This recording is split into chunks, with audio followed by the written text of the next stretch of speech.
Okay तो engine electronics में कुछ फॉल्ट दिखा रहे हैं हमें। ओके किया, रीड डीटीसी। यहाँ पे हमको आ रहा है turbochargers boost sensor circuit high input mass और volume A flow circuit range performance. तो ऐसे जो फॉल्ट कोड हैं दोस्तों वो आप लोगों को भी आते होंगे काम करते वक्त, जैसे कि हाई इनपुट क्या है, शॉर्ट टू ग्राउंड क्या होता है, शॉर्ट टू पॉजिटिव क्या होता है, ओपन सर्किट क्या होता है, यहाँ पे रेंज परफॉर्मेंस दिखा रहा है, इसका क्या मतलब है, ए सर्किट क्यों लिख कर आ रहा है। ऐसे बहुत सारे डाउट्स जो है वो आपके मन में भी बनते होंगे। आज की वीडियो को जो है आप लोगों को लास्ट तक देखना है, क्योंकि मैं आज की वीडियो में specifically short to positive, short to negative और ओपन सर्किट, ये जो तीन तरीके के हमारे फॉल्ट बनते हैं किसी भी सेंसर के लिए, एक्चुएटर के लिए, वो क्यों बनते हैं उसको हम लोग समझेंगे। और साथ के साथ ये भी समझेंगे वो कितने टाइप की वोल्टेजेस के हिसाब से कौन से पिन में आइडेंटिफाई करें कि इसमें शॉर्ट टू पॉजिटिव हुआ है या नहीं हुआ है, उसको भी समझेंगे। तो दोस्तों वीडियो में आगे जाने से पहले मैं आप लोगों को कुछ इन्फॉर्मेशन देना चाहता हूँ। Scan cars automotive training centre Mumbai में, यहाँ पे हम लोग ऑटोमोटिव एडवांस्ड लेवल की ट्रेनिंग जो है वो चलाते हैं, जिसमें automotive electronic repair, vehicle diagnosis, car scanning, ECM repairing, reprogramming training. ये हमारी ट्रेनिंग ऑफलाइन में भी चलती है, जैसे आप हमारे यहाँ पे बैकग्राउंड पे देख पा रहे होंगे।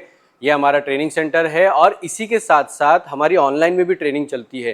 तो अगर आप एक टेक्नीशियन हैं, आप एक स्टूडेंट हैं और आप सर्विस इंडस्ट्री में अपने आप को एक्सेल करना चाहते हैं और नई स्किल्स के जरिए अपनी कमाई में इजाफा करना चाहते हैं, तो डेफिनेटली स्क्रीन पे दिए गए नंबर पर आप कॉल कर सकते हैं और मेरी टीम के साथ में बात कीजिए। अभी हमारा जो एडमिशन है वो अप्रैल मई जून के लिए चल रहा है, 3 महीने के लिए हमारा ऑफलाइन का एडमिशन चल रहा है और ऑनलाइन के लिए आप जब चाहें तब एडमिशन लेके अपनी ट्रेनिंग शुरू कर सकते हैं। स्कैन कार्स के ऐप के ऊपर सिर्फ ट्रेनिंग ही नहीं, वहाँ पे आपको wiring diagram, DTC help, trouble shoot data, ये सारे मटेरियल भी मिलते हैं।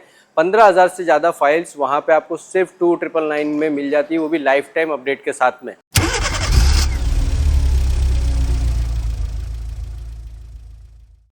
तो दोस्तों सबसे पहले ना हमें ये समझना पड़ेगा कि एक अगर मैं सेंसर की बात करूँ तो सेंसर की जो वायर होते हैं उनमें कौन सी वोल्टेजेस आती है। यहाँ पे देखिए, अभी जो आप लोगों ने फॉल्ट कोड देखा था वो किस वजह से बना था उसको देख लेते हैं।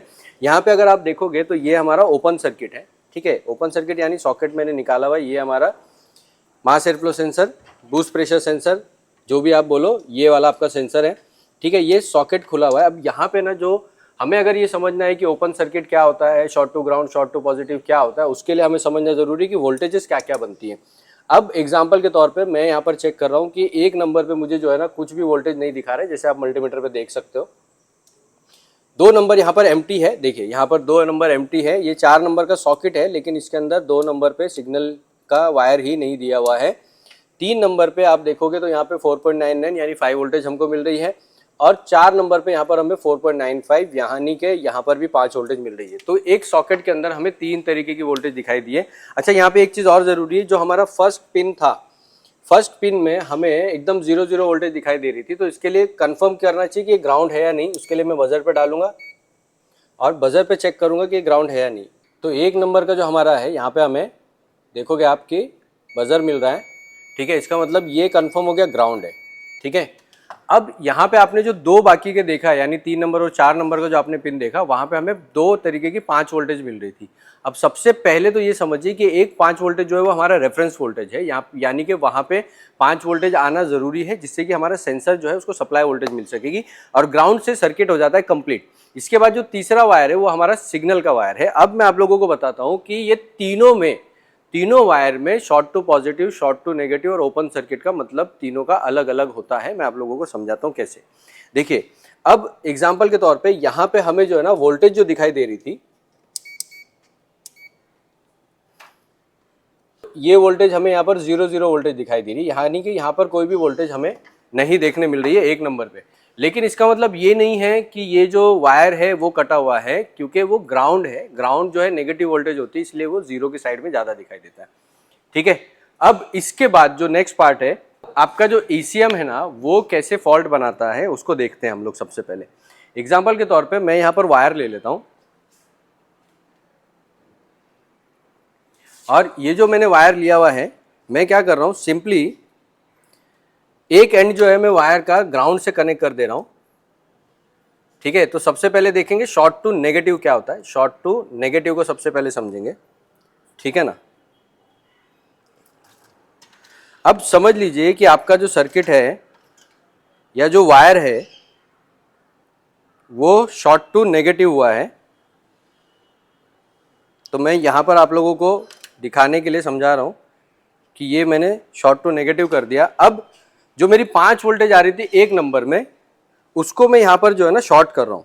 ठीक है, आप देखोगे क्या कर रहा हूँ, मैं शॉर्ट कर रहा हूँ और ये मैंने सिंपली एक नंबर पे 4 नंबर पे जो है मैंने ग्राउंड दे दिया। देखिए अब अगर आप यहाँ पर देखोगे तो जो 5 वोल्टेज मुझे मिल रही थी, ये देखिए ये 4 नंबर है, यहाँ पे 5 वोल्टेज की जगह मुझे क्या मिल रही है, 0 वोल्टेज, करेक्ट, जो मुझे ग्राउंड में मिल रहा था। एंड अगर ग्राउंड शॉर्ट है कि नहीं ये पता करने के लिए आप क्या कर सकते हो, सीधा सिंपली ग्राउंड पे डाल सकते हो एंड बजर पे डाल के आप कॉन्टिन्यूटी चेक कर सकते हो।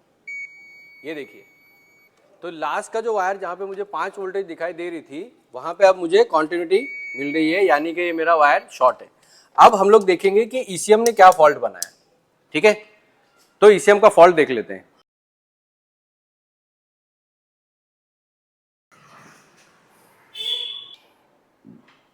देखिए जैसे कि जब आप लोगों ने देखा था कि हमने जब पहले सिर्फ सॉकेट खोला हुआ था उस टाइम पे हमें फॉल्ट बन रहा था जो था हाई इनपुट और ए रेंज सर्किट परफॉर्मेंस, लेकिन यहाँ पे आप देखोगे कि अभी लो इनपुट का भी आ गया है।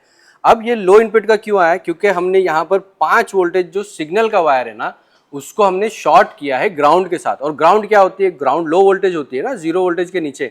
तो ईसीएम ये बताने की कोशिश कर रहा है कि जो सिग्नल है वो मुझे लो मिल रहा है।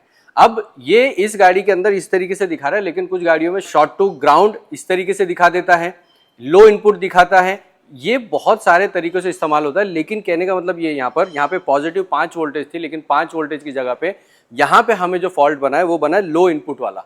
ओके, तो लो इनपुट का मतलब है शॉर्ट टू ग्राउंड, ये चीज हमें याद रखनी है, इसीलिए वायरिंग टेस्टिंग आपको सही से आनी चाहिए। अब ये हो गया सिग्नल का वायर। चलिए अब हम लोग क्या करते हैं, सिग्नल के वायर के साथ साथ हम लोग जो है ना अब जो रेफरेंस का 5 वोल्टेज का वायर था, देखिए यहां पर रेफरेंस का जो हमारा 5 वोल्टेज का वायर है, अब मैं इसको ग्राउंड के साथ शॉर्ट कर रहा हूं। तो ये मैंने ग्राउंड के साथ शॉर्ट कर दिया। अब मैं यहां पर सिर्फ इसको चेक कर लेता हूं कि जो 5 वोल्टेज मुझे पहले आ रही थी वो अब आ रही है कि नहीं आ रही है। ठीक है, एट द सेम टाइम यहाँ पे मुझे पहले जो 5 वोल्टेज मिल रही थी वो बन रही है कि नहीं बन रही है। ये देखो यहाँ पर ये 5 वोल्टेज वापस आ गई पहले वाले में, अब दूसरे वाले में जो 5 वोल्टेज है देखो ये गायब हो गई। ठीक है, इसका मतलब क्या हुआ कि यहाँ पे जो 5 वोल्टेज रेफरेंस थी मेरी, वो 5 वोल्टेज रेफरेंस भी चेंज हो गई। अब ये जब चेंज हुआ है ना तो क्या फॉल्ट बन रहा है उसको देखते हैं, एक बार वापस रीड करेंगे। देखिए अब की बार क्या हुआ, टर्बोचार्जर सर्किट इनपुट हाई तो दिखा दिया, लेकिन बूस्ट प्रेशर ए सर्किट इनपुट लो। और यहां पर देखिए आपका sensor reference voltage circuit open दिखा दिया। अब इसको समझिए, इसने सर्किट ओपन क्यों बताया। सर्किट ओपन इसलिए बताया क्योंकि जो आपकी 5 वोल्टेज रेफरेंस होती है ना वो कांस्टेंट 5 वोल्टेज ईसीएम से कंटिन्यू जाती रहती है, लेकिन अगर वो ग्राउंड के साथ शॉर्ट हो गई, ठीक है, दो तरीका, एक तो वायर जब कट हो जाएगा तो उस हिसाब में वो इनपुट हाई दिखाएगा, लेकिन जब आपका ओपन सर्किट, ये फॉल्ट को याद रखिए ध्यान से, देखिए इस फॉल्ट को आपको ध्यान से याद रखना है। सर्किट ओपन, ये फॉल्ट पहले नहीं आ रहा था बट अब ये आ रहा है। ठीक है, ये जो सर्किट ओपन आया है, क्यों आया सर्किट ओपन, बिकॉज 5 वोल्टेज की जगह पे वहां पर ग्राउंड है और ग्राउंड जो है वो नेगेटिव है, यानी 0 वोल्टेज होता है, जिसकी वजह से ईसीएम को लगता है कि हो सकता है वायर कट गया होगा, इसकी वजह से सर्किट जो है ना मुझे नहीं मिल रहा है, जो 5 वोल्टेज बननी चाहिए थी वो मुझे नहीं दिखाई दे रही है, इसलिए वो ओपन सर्किट का फॉल्ट बना देता है। इसमें एक चीज और होती है, जब आपका सेंसर खराब हो जाता है ना वो भी शॉर्ट टू ग्राउंड हो जाता है, जिसकी वजह से भी ये फॉल्ट बनता है। ठीक है, तो अगर आप वोल्टेज ओपन करके देखो और उसमें प्रॉब्लम आपको नहीं मिले तो ये दिक्कत नहीं आती। अब ये हो गया short to ground. Short to ground signal में आ रहा है तो क्या हुआ, इनपुट लो, करेक्ट, और short to ground, input low और short to ground. Same time पे अगर वो रेफरेंस में आ रहा है तो यहाँ पर एक तो रेफरेंस वोल्टेज उसने लिख के दिया है 5 वोल्टेज, सेंसर रेफरेंस वोल्टेज यानी 5 वोल्टेज वाला हो गया। तो 5 वोल्टेज रेफरेंस उसने ओपन दिखा दिया, क्यों, क्योंकि वहां पे कांस्टेंट 5 वोल्टेज जाती है, इसकी वजह से उसने ओपन दिखा दिया। सिग्नल क्योंकि चेंज होता है इसलिए उसने लो वोल्टेज दिखाया, यानी इनपुट लो दिखाया। तो ये हो गया आपका शॉर्ट टू ग्राउंड। जब भी आपके पॉजिटिव के वायर में शॉर्ट टू ग्राउंड होता है तो इस तरीके से दिखाई देता है। तो देखिए 5-5 और ग्राउंड आ रहा है, तीनों वायर शॉर्ट टू पॉजिटिव हो सकते हैं और तीनों 2 वायर शॉर्ट टू नेगेटिव हो सकते हैं। कैसे, मैं समझाता हूं आप लोगों को। ओके, अब देखिए यहाँ पे मैंने क्या किया है ना, मैंने वायर को पॉजिटिव में लगा दिया है, ठीक है, और अब मैं आपके सर्किट को जो है ना वो पॉजिटिव के साथ शॉर्ट करूंगा। ठीक है, अब सबसे पहले हम लोग 4 नंबर लेंगे जो कि हमारा सिग्नल का वायर है। सिग्नल के वायर में 5 वोल्टेज हमारी आती है बायस, जो कि ओपन सर्किट में, उसको हम लोग यहां से करेंगे चेंज। और ये मैं आप लोगों को जो है ना, इसको प्लीज याद रखिएगा, डिस्क्लेमर दे देता हूँ, ये काम आपको गाड़ी के ऊपर, अच्छी गाड़ी के ऊपर करना नहीं है। ये ट्रेनिंग के दौरान स्कैन कास्ट के ट्रेनिंग सेंटर में इस तरीके से सिखाया जाता है जिससे कि प्रॉब्लम बना के भी आप लोगों को आइडेंटिफाई किया जा सके। तो वो मेथड से मैं आप लोगों को बता रहा हूँ। यहाँ पे एक्सपर्ट के बीच में ये काम होता है। जब तक आपकी प्रैक्टिस सही नहीं हो, आपकी ट्रेनिंग सही नहीं हो, तब तक ये काम गाड़ी के ऊपर मत कीजिएगा, क्योंकि आपका शॉर्ट सर्किट होने के चांसेस रहते हैं। ठीक है, अब देखिए मैंने यहाँ पे 4 नंबर को शॉर्ट किया है पॉजिटिव के साथ में। अब पहले 5 वोल्टेज मिल रही थी, अब देखते क्या वोल्टेज बन रही है। देखिए यहाँ पे अभी 12 वोल्टेज आने लगी, देखिए मल्टीमीटर पे दिखाई दे रहा है आपको, तो 5 वोल्टेज आने लगी, करेक्ट। अब यहाँ पे अगेन हम लोग जाएंगे, पहले देखिए, अब पहले नेगेटिव वाले जो फॉल्ट थे वो तो थे ही, अब देखते हैं कि नेगेटिव वाले फॉल्ट चेंज होते हैं कि नहीं होते हैं। वापस जाएंगे और फिर से रीड करेंगे। अब देखिए, अब जो हमने रीड किया यहाँ पे क्या आ रहा है, ये जो हमारा एक्टिव स्टैटिक देखो, high input sensor, high input. ठीक है, एक मिनट, इसको पहले डिलीट करते पुराने वाले, फिर नया वाला चेक करते हैं, ठीक है ना। ये देखिए, अब ये आपका turbocharger boost sensor circuit high, obviously क्योंकि सेंसर का सर्किट जिस तरह शॉर्ट टू ग्राउंड होने पे इनपुट लो दिखा रहा था, वैसे ही जब उसमें पॉजिटिव शॉर्ट होगा, क्योंकि 5 वोल्टेज बनती है बायस, 5 की जगह 12 बन रही है तो वो इनपुट हाई दिखाएगा ना। और इनपुट हाई का ही आपको यहाँ पे देखो क्लियरली फॉल्ट दिखा रहा है। क्यों? क्योंकि हमारा जो वायर है उसके अंदर सिंपली पॉजिटिव है, इसको याद रखिए। एक और एक चीज बताता हूँ, इस केस में अगर आपका सेंसर स्कैनर के अंदर ये फॉल्ट बन रहा है पॉजिटिव वाला, शॉर्ट टू पॉजिटिव या इनपुट हाई वाला, तो इनपुट हाई के मतलब सिर्फ हमेशा 12 वोल्टेज शॉर्ट ही नहीं होता है, कई बार वायर कटा हुआ होता है, जिसकी वजह से सेंसर की जो 5 वोल्टेज बायस है वो क्लोज हार्नेस में सेंसर से रेजिस्टेंस लेकर बदलती नहीं है, इसकी वजह से भी ये फॉल्ट ऐसे बनता है। ओके, अब देखिए सेम टाइम पे जब ये रेफरेंस वोल्टेज में हम लोग 12 वोल्टेज शॉर्ट करते हैं तो क्या होता है, देखते हैं। आइए देखिए, अब हम लोग क्या करेंगे, सिंपली जो हमारी रेफरेंस वोल्टेज था, रेफरेंस वोल्टेज को मैं, अच्छा यहाँ पे एक चीज याद रखिए, यहाँ पे वायर वगैरह बिल्कुल भी छीलते नहीं है हम लोग, बिकॉज वायर छीलना कभी भी फीसेबल होता नहीं है। अब देखिए यहाँ पे मैं सिंपली एक फॉल्ट और बना देता हूँ, तो मुझे एक बार देखना पड़ेगा कि शॉर्ट हुआ कि नहीं हुआ, ठीक है ना। नहीं, शॉर्ट नहीं हुआ।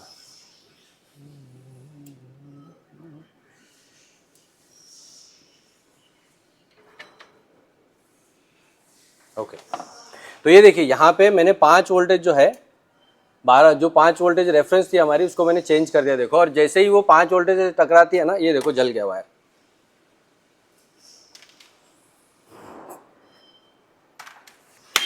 ठीक है, तो ये होता है जब कांस्टेंट वोल्टेज के साथ में जब आप शॉर्ट करते हो ना, तो ये प्रॉब्लम आती है। और ये जो वायर जलने वाली प्रॉब्लम है वो सिग्नल वायर में नहीं आती, बिकॉज सिग्नल वायर में सिर्फ बायस वोल्टेज होती है। ठीक है, वो चेंज हो जाती है, लेकिन ये चेंज नहीं होती क्योंकि ये कांस्टेंट एक साइड से आ रही होती है। एंड इसी वजह से यहाँ पे आप देखोगे कि वायर जो है ना हमारा शॉर्ट हो गया और शॉर्ट होकर जलने लगा। क्यों? क्योंकि ये वोल्टेज उतना देर तक नहीं हैंडल कर सकता है।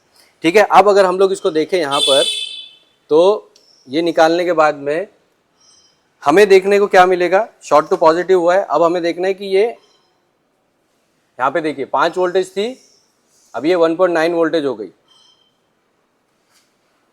ओके, तो इस तरीके से आपका अगर रेफरेंस वोल्टेज में शॉर्टिंग होती है पॉजिटिव के साथ, तो ये प्रॉब्लम आप लोगों को देखने के लिए मिलती है। ठीक है, अब ठीक है, ये जो प्रॉब्लम है वो तो हम लोग सॉल्व कर देंगे, हमें पता है क्या हुआ इसमें। ठीक है, लेकिन इसीलिए मैंने आप लोगों को थोड़ी देर पहले बोला था कि अगर आपको ट्रेनिंग प्रॉपर नहीं है ना, तो ये काम आप लोग मत कीजिए।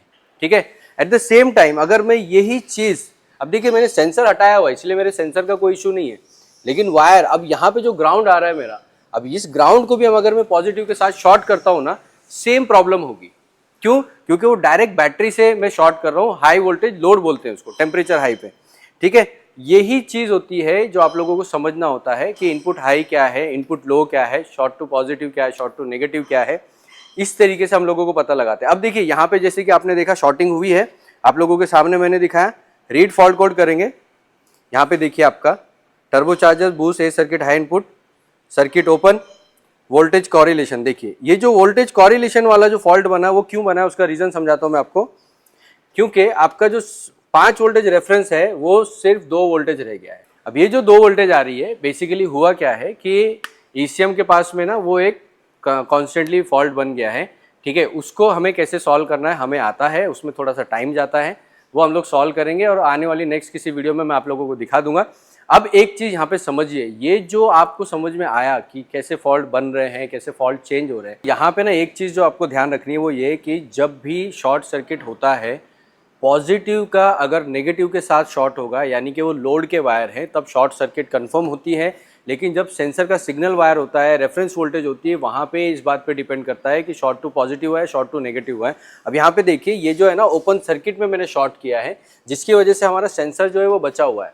लेकिन मैक्सिमम टाइम जब शॉर्टिंग होती है तो सिग्नल के वायर को छोड़ के अगर पॉजिटिव यानी कि रेफरेंस वोल्टेज के साथ शॉर्ट हो रहा है या फिर आपके ग्राउंड के साथ में शॉर्ट हो रहा है, तो फॉल्ट आपका परमानेंट में बन जाएगा और प्रॉब्लम सॉल्व आपकी होगी नहीं। इस चीज़ को हमें ध्यान में रखना है। अब दोस्तों, मुझे लगता है कि अभी भी आप लोगों के दिमाग में ना बहुत सारा कन्फ्यूजन होगा कि कैसे input high input low, short to positive, short to negative, ये फॉल्ट कैसे बनते हैं, ओपन सर्किट का क्या मतलब होता है। ओपन सर्किट का मतलब सिंपल सा है कि अगर वो रेफरेंस वोल्टेज है और रेफरेंस वोल्टेज का वायर अगर कटा हुआ है तो ओपन सर्किट दिखा देगा या इनपुट हाई दिखा देगा, ठीक है। एट द सेम टाइम अगर वो सिग्नल का वायर है तो सिग्नल के वायर में या वो ओपन सर्किट दिखा देगा या शॉर्ट टू ग्राउंड दिखा देगा। ये सब समझना तभी पॉसिबल हो पाता है जब आप लोग सही ट्रेनिंग ले पाते हो। आई होप मैंने कोशिश की है कि ये शॉर्ट वीडियो के जरिए मैं आप लोगों को सिखा पाऊँ कि कैसे ECM जो है आपके फॉल्ट बना रहा है। लेकिन अभी भी मैं समझता हूँ बहुत सारे लोगों के डाउट रहेंगे। ये डाउट्स जो है वो तभी क्लियर होंगे दोस्तों जब आप एक प्रॉपर तरीके से ट्रेनिंग लोगे। आप ये समझोगे कि सेंसर का वर्किंग प्रिंसिपल क्या होता है, ये सेंसर कैसे काम करता है, ये वोल्टेजेस कैसे आइडेंटिफाई होती है, मुझे कैसे पता कि रेफरेंस वोल्टेज कौन सी है, सेंसर वोल्टेज कौन सी है, ठीक है, shorting input high input low के जरिए मैं कैसे आइडेंटिफाई करूं। इन सब की डिटेल ट्रेनिंग जो है वो हमने बनाई है। Automotive electronic repair and vehicle diagnosis की ट्रेनिंग है हमारी, ऑनलाइन और ऑफलाइन में दोनों चलती है। अगर आप लोग इसके बारे में और ज़्यादा जानकारी लेना चाहते हो तो हमारे स्क्रीन पे आपको नंबर मिल रहा होगा, उस पर कॉल कीजिए दोस्तों। क्योंकि ऑनलाइन में तो हम लोग जो फीस लेते हैं वो फीस सिर्फ इतनी है कि आप एक गाड़ी की प्रॉब्लम सॉल्व करके भी उतनी कमाई कर सकते हो, या आप अपनी लेबर या आप अपना चार्ज ले सकते हो, ठीक है। तो ट्रेनिंग क्यों नहीं, जब हम लोग इतना पैसा खर्च कर ही रहे हैं, या हम कई बार चाय पीने में इतना पैसा खर्च कर देते हैं, गुटखा खाने में खर्च कर देते हैं, लेकिन अगर आप अपने आप को अपडेट करने में भी थोड़ा पैसा लगाओगे तो आपको ना तो कहीं पे एम्बैरेसमेंट का सामना करना पड़ेगा, काम करते वक्त गाड़ियाँ प्रॉब्लम सॉल्व भी होगी, कन्फ्यूजन नहीं रहेगा, दूसरा कोई आदमी आके आपको बेवकूफ़ बना के नहीं जाएगा। दोस्तों इस चीज़ का ध्यान रखें, तो ट्रेनिंग में इनरोल करें। स्क्रीन पे मेरे नंबर आपको आ रहा होगा। रमज़ान के महीने में हम साल का सबसे बड़ा ऑफर चलाते हैं। ऑफलाइन की ट्रेनिंग पे आपको फ्लैट 5,000 रुपये का डिस्काउंट मिलेगा और ऑनलाइन की ट्रेनिंग पे आपको फ्लैट 20% का डिस्काउंट है। हमारी वैलिडिटी 3 मंथ्स और लाइफ टाइम की है। आप दोनों में जो भी इनरोल करना चाहोगे मेरी टीम को कांटेक्ट करके अभी बात की। तो आई होप वीडियो आप लोगों को समझ में आया होगा, जो आज जो टॉपिक हम लोग कवर कर रहे थे। बस एक चीज़ याद रखिए, जो आप लोगों ने स्कैनर के अंदर देखा, जिस तरीके से आपका वीडियो या फॉल्ट जैसे बन रहे थे, हर कंपनी के थोड़ा बहुत ऊपर नीचे तरीका होता है, लेकिन याद रखिए उसका मतलब सेम होता है। अगर आपको मतलब समझ में ना आए तो आप गूगल कर सकते हो। गूगल में आज आप चैट जीपीटी का इस्तेमाल करके उसको हिंदी में भी कन्वर्ट कर सकते हो, गूगल लेंस का इस्तेमाल करके हिंदी में भी कन्वर्ट कर सकते हो, मगर फिर भी आपको प्रॉब्लम को खुद आइडेंटिफाई करना पड़ेगा, खुद सॉल्व करना पड़ेगा। और अगर आप खुद सॉल्व करना चाहते हो, खुद डायग्नोस करना चाहते हो, तो ट्रेनिंग में आप लोगों को ज्वाइन करना पड़ेगा। तो अगर वीडियो पसंद आई तो ज़्यादा से ज़्यादा टेक्नीशियन भाइयों तक आप लोग भेजिए, और इसी के साथ साथ हमारे चैनल को सब्सक्राइब कीजिए। 67% लोग जो हमारी वीडियो देखते हैं कंटिन्यू, वो सब्सक्राइब नहीं करते। दोस्तों हमारी वीडियो के जरिए आप लोगों को कुछ ना कुछ वैल्यू जो है वो हर बार हम लोग देने की कोशिश करते हैं। तो चैनल को सब्सक्राइब जरूर कीजिए, क्योंकि ये आपके लिए फ्री है लेकिन हमारे लिए बहुत ज़्यादा मोटिवेशन का काम करती है। ज़्यादा से ज़्यादा लोगों में शेयर करना मत भूलना, क्योंकि जैसे आपको हक है एक अच्छी नॉलेज लेने का, वैसे हमारे सभी टेक्नीशियन भाइयों का हक है। तो वीडियो को ज़्यादा से ज़्यादा शेयर करें। Thank you so much. जय हिंद।